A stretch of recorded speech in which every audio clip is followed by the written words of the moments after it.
Hey everybody, it is Kevin Henry, editor-in-chief for drbicuspid.com. Thank you so much for joining us for another episode of our podcast. Thrilled to welcome back dear friend and somebody that I admire greatly in this industry for not only his thought leadership, but just the way that he approaches the teaching, and that is Dr. Paul Homoly. Dr. Homoly, how are you this morning? Well, Kevin, I'm good. Well, right back at you, my friend. You've been a pillar in dentistry, too. You and I worked together years ago, doing some very interesting work together. And I think, I've been reading the Doctor Bicuspid podcast and blogs since you and I have started talking about this. And there's some really interesting stuff going on in your newsletter. So good for you. Well, I So appreciate that. Thank you. what I'd like to do, Kevin, in these podcasts is kind of make them a continuing education series instead of just random topics. I would like to kind of pick up from where we left off. In our last podcast together, I talked about the difference between modest care patients and complex care patients and how they respond differently during the new patient experience. And I would suggest, Kevin, to your listeners to get the most out of this session, spend some time with the previous session just to kind of get up to speed as far as the nomenclature is concerned. Is that a fair request for your listeners, man?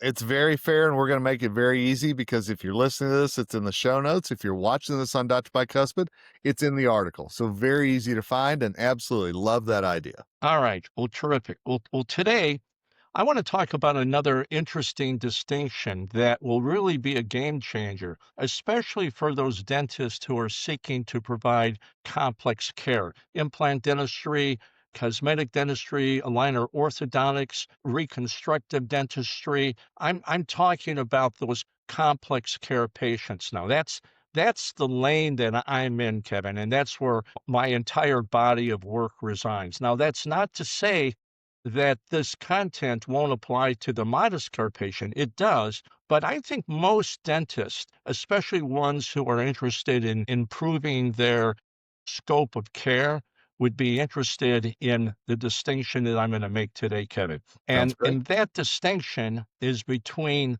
standard of care and standard of caring. Now, here's the deal.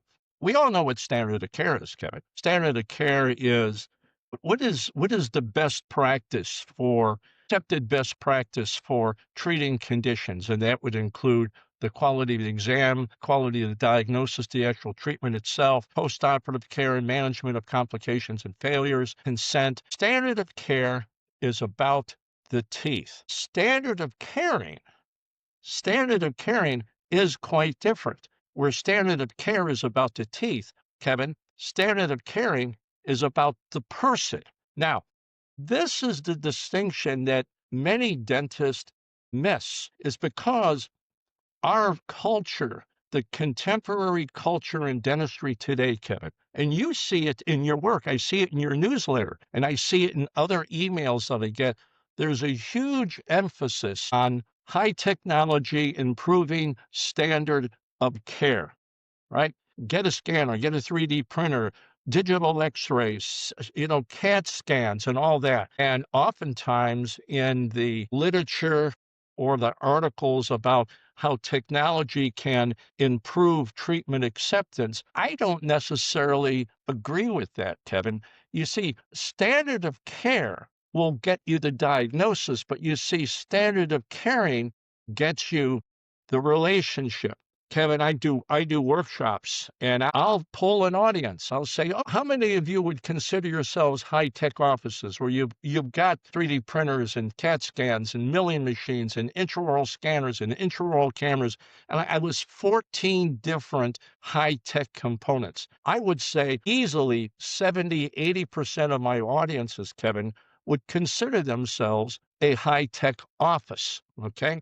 Then I asked the question, well, what percentage of complex care patients whose total care fees are greater than $15,000, what percentage of these patients are ready for complete care the first time they hear their treatment plan? You know what I hear from these high-tech practitioners? These high-tech practitioners that bought this high technology, partly due to the promise that it will increase case acceptance, high-tech practitioners are saying fewer than 10%, Kevin, fewer than 10% of these $15,000 patients are ready for care the first time they heard their treatment plan. The point I'm making here is that standard of care and the technology that drives that will get the diagnosis, but it doesn't necessarily appeal to the patient. Standard of caring does. Now, standard of care and standard of caring really they're like two different languages. The language of standard of care is tooth numbers and tooth surfaces and conversations like Kevin, you have a periapical abscess on tooth number 21. We're going to need to do endodontic therapy, a post and core, and a full ceramic crown. And that's the language of standard of care. How much do the patients understand that? See, Exactly. think of the language of standard of care as a foreign language. Now, Kevin, here's an example of another foreign language. This is sheet music. Now, I wonder how many of your viewers can read this, right? This is in many ways a foreign language. This song is Right Here Waiting by Richard Marx. It's a piano piece that I'm a beginner piano student, Kevin. And it's a song about heartbreak. It's a song about heartbreak. And Richard Marx, he does a terrific job with, well, I want you to imagine that a woman comes up to Richard Marx one day and says, Richard, I'm heartbroken. My lover left me, and your song Right Here Waiting, it just moves me. Will you play it for me? And now I want you to imagine, Kevin, that Richard Marx communicates to this woman like many dentists communicate to patients, in that he hands her the sheet music, and says, here you go, hon, hope this makes you feel better. Is this so much different than when a dentist or a treatment coordinator is presenting dentistry to the patient? They go into the practice management software and they key in the patient's name and they hit the button and it prints out the entire treatment plan, procedure by procedure. It's got the patient name and the date and the ADA codes. That's a real crowd pleaser right there, Kevin. And, and the fees, and all the way on the second page, all the way at the bottom in the lower right-hand corner, there's the total treatment fee, right? And handing the patient their treatment plan on the piece of paper, it's no different. It's no different than Richard Marx handing his listener the sheet music. We hand patients, or we show patients the treatment plan, but see, that's not the language they speak. Does that make sense? I love that. I did not have a Richard Marx comparison on my bingo card this morning, which I think is fantastic. Honestly, I do. But Yeah. it makes perfect sense. And one thing that I've heard so much with AI coming in and everything else is, will dental professionals rely too much on AI to not only diagnose but tell the story as well? So I'm glad we're discussing this today. Yeah, I'm a big fan of AI. Kevin, you know that. I have an AI accelerator built into my body of work. But Absolutely. the AI accelerator is based on the language of standard of caring. It accesses my entire body of work and helps accelerate the implementation process of my concepts and processes into the practice. Now, standard of caring is the language of understanding, empathy. Language of standard of care is all about establishing relationship. It's all about giving the patient the experience, Kevin, that they'll be well cared for. And standard of caring is the piece that we oftentimes miss. A dentist will do a complete exam, do a postoperative discussion, sit down, present the treatment, step 1, 2, 3, 4, 5, show them the piece of paper, hand off to the treatment coordinator, and the dentist runs off to grind on another tooth, right? Now, the diagnosis might be right. They made the right diagnosis, but they didn't build the right relationship. And so the whole thing about improving our standard of care, that's, to tell you the truth, Kevin, I consider that the easier part of dentistry, especially when we get into more complex care. Many dentists have taken continuing education courses on occlusion and aesthetic dentistry and dental implants and reconstruction. We've got some terrific institutes out there: Dawson Academy, the Pankey Institute, the Spear Center, the Coy Center, the Mish Implant Institute. I've been involved in all of those organizations, and they do a marvelous job when it comes to helping dentists improve their standard of care.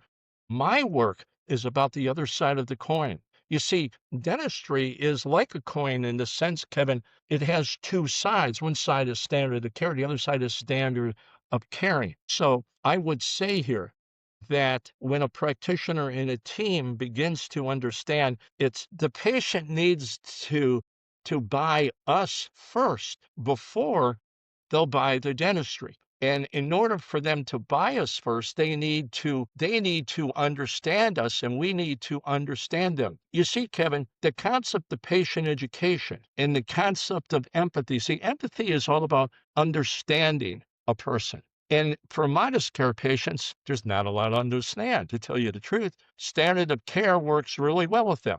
Get them in, take the diagnostics, tell them what's going on, treat them, and straight them. They'll love you for it. Get them in, get them out. And I'm not trying to diminish the value of a modest care patient. I'm just saying they want more of an efficient transaction kind of experience. They're mobile, they're busy, they got a lot of things going on. But when the patients get to be 60, 65, 70 years old, these are the same patients, Kevin, that need the complex rehabilitative dentistry. These people don't want to get in and out. They're looking for a relationship. And so our ability to connect with them. So patient education is about them understanding us. Standard of caring is about us understanding them. And let me ask you this is not a trick question, Kevin. Okay. You're a smart guy. You might know the answer to this. What is the ADA code? What is the ADA code that you would use on an insurance form? What is the ADA code for understanding patients? Boy, Here's the I answer. I don't know. I'll be honest with you. No one knows. You know why? Okay. No one knows because there isn't a code. You see, there is no procedure code for empathy. There's no procedure code for understanding people. There's no procedure code for giving patients the experience that they'll be well cared for. You see, our culture in continuing education, 99% of it is about standard of care. I'm not saying that it's wrong.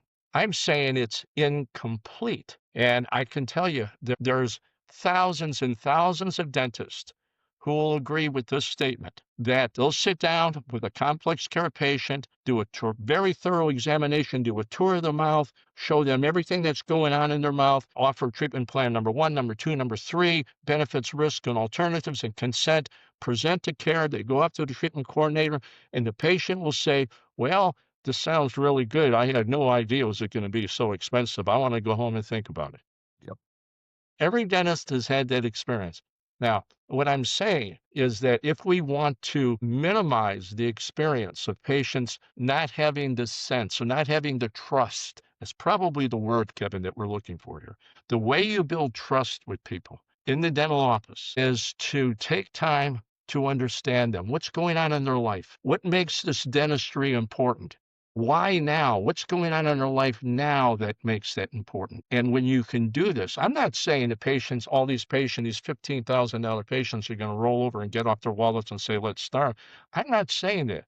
What I am saying is that even though these patients may not be ready for care, when they have the experience of being understood, they'll never forget how well you offered it. And when they become ready, they'll return. Make sense, Kevin? It makes sense, absolutely. And one thing I was thinking while you were talking about this is that so often I know dental practices will invest in software training or CAD CAM training or whatever that might be, but it's that other side of training that so often goes unnoticed or unfulfilled.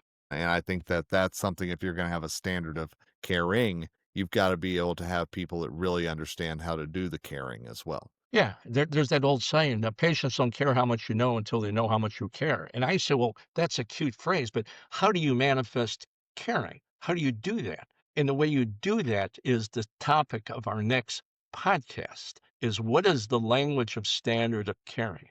All right. I So that like would be it. our next podcast. It's preview of coming attractions, I Kevin. like the tie-in right there. It's very nice. Well, I know you teach so much about caring and how to make sure that you are doing that in your practice. So I want to make sure people know what that looks like from your vantage point. Well, from my point, I'm very proud, Kevin, of my body of work related to treatment acceptance and the new patient experience. And I've done workshops and seminars literally all over the world. And it's one of the most fulfilling parts of my career now because I've been retired for several years, but I am more active in dentistry than I've ever been. And I would say to your listeners, Kevin, if you want to learn more about the critical distinctions in dentistry, patients who aren't ready versus those who aren't interested, complex care versus modest care patients, standard of care versus standard of care, then visit my website, paulhomoly.com, and look at Treatment Acceptance Mastery. I have live workshops and I have online programs, and I have an online AI accelerator where you can rehearse and practice conversations with an AI that accesses my material. It's like having me in your pocket. It's very good.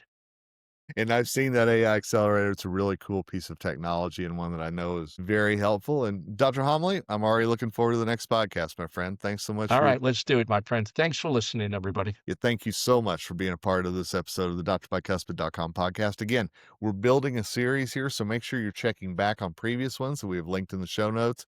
And we'll see you next time on the drbycuspid.com podcast.